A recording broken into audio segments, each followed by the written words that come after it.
Cette vidéo a pour but de montrer comment obtenir une régression linéaire à l'aide de la calculatrice Numworks.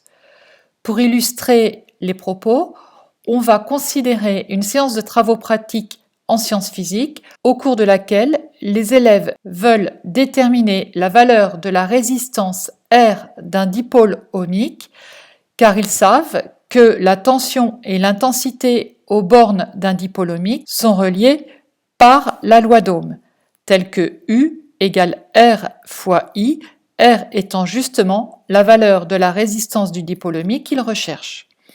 Pour cela, ils réalisent un montage et ils font varier la tension U aux bornes de ce dipôle ohmique. Ils relèvent alors l'intensité à l'aide d'un ampèremètre. L'intensité est relevée en milliampères, la tension est en volts. Il faudra faire attention aux unités en utilisant la loi d'Ohm. Nous allons maintenant saisir dans le menu régression de la calculatrice Numworks les valeurs d'intensité et de tension relevées. On va saisir en X l'intensité et en Y la tension. Allons donc dans le menu régression de la calculatrice. On va donc saisir en X les différentes valeurs d'intensité. Elles étaient données dans le tableau en milliampères, on va directement les mettre en ampères. La première, c'était 5,3 10 puissance moins 3, avec une tension à ce moment-là de 1,18 volts. Et on continue, ainsi de suite. Les valeurs sont maintenant toutes saisies. On va aller dans le menu graphique.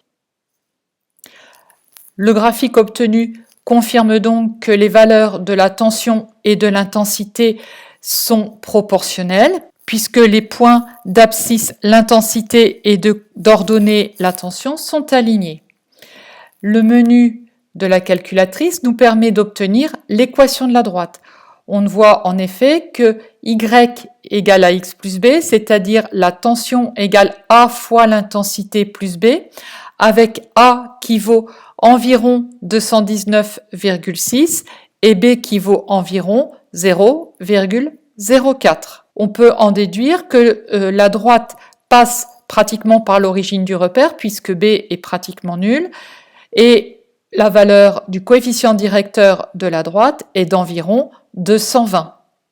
Donc la résistance du dipôle ohmique est R égale 220 ohms. Pour retrouver d'autres vidéos concernant l'utilisation de la calculatrice Numworks, ne pas hésiter à cliquer sur le lien qui conduit vers la playlist.